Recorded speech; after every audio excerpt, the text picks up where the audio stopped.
Si l'administration ne donne pas les moyens de se protéger, gel hydroalcoolique et masque, dans ce cas-là, les policiers doivent exercer leur droit d'alerte, droit de retrait, et pas de masque, pas de contravention, pas de contrôle.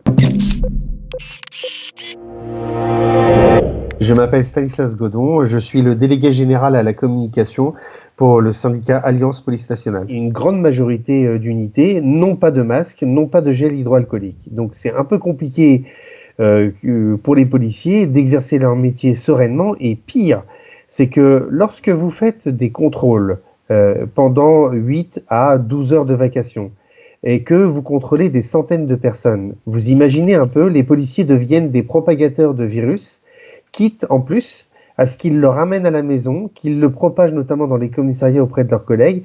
Enfin, c'est un non-sens que de laisser perdurer cette situation qui, je le rappelle, est contraire à la guerre sanitaire que nous livrons. Et quand on sait que de plus en plus on a des témoignages sur le terrain, notamment d'individus qui n'hésitent pas à faire exprès d'éternuer, de tousser, même pire, comme je le disais, de cracher, vous voyez l'importance qu'on soit doté de ce matériel. On a eu des exemples dans le 91, notamment Chilly-Mazarin.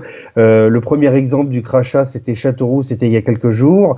Les problèmes, je dirais, sur la voie publique se multiplient et du coup, quand on dit que les policiers sont en première ligne, ben, ils le sont. Ils l'étaient avant sur la violence, maintenant ils le sont avec la violence et en plus la propagation du virus. Je rappelle que nous avons 10 131 collègues qui sont confinés et 257 qui sont contaminés avec Covid-19 déclaré positif. Nous, on a dit stop. Si l'administration ne donne pas les moyens de se protéger, gel hydroalcoolique et masque, dans ce cas-là, les policiers doivent exercer leur droit d'alerte, droit de retrait, et pas de masque, pas de contravention, pas de contrôle. Donc lorsqu'on nous a retiré, par exemple, comme avant-hier, les masques FFP2 pour les donner au personnel de santé, nous avons toujours dit que effectivement les masques type FFP2, c'est très bien que les personnels de santé en aient l'usage puisqu'ils en ont plus d'utilité que nous. Par contre, on a dit qu'il fallait qu'en remplacement, on nous donne des masques chirurgicaux. Et là, on ne comprend pas. Le ministère de l'Intérieur a du mal à nous dire quel est le stock, a du mal à nous dire combien de masques sont consommés par jour et surtout, quelles sont les directives très claires et pourquoi est-ce que dans certains endroits, on nous interdit de porter les masques?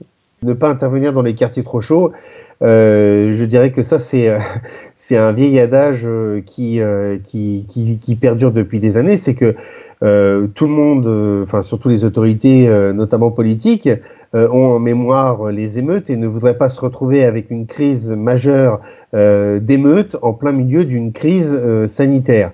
Des consignes écrites pour ne pas intervenir dans les quartiers, nous n'en avons pas connaissance. Maintenant, il est clair que on évite d'aller à l'affrontement, d'abord pour exposer inutilement les policiers, et ensuite pour éviter que certains quartiers s'embrasent plus que d'habitude. Parce que vous savez, rien de nouveau sous le soleil, la violence dans ces quartiers par une minorité, et je le redis, parce qu'il ne faut pas stigmatiser cette population qui, dans une grande majorité, respecte les règles du confinement, mais il y a une certaine minorité, toujours hostile à la police, toujours hostile aux règles et à l'autorité de l'État, qui n'hésite pas à braver tous les soirs notamment. Et c'est bien pour ça que certaines villes ont mis en place notamment des couvre-feux.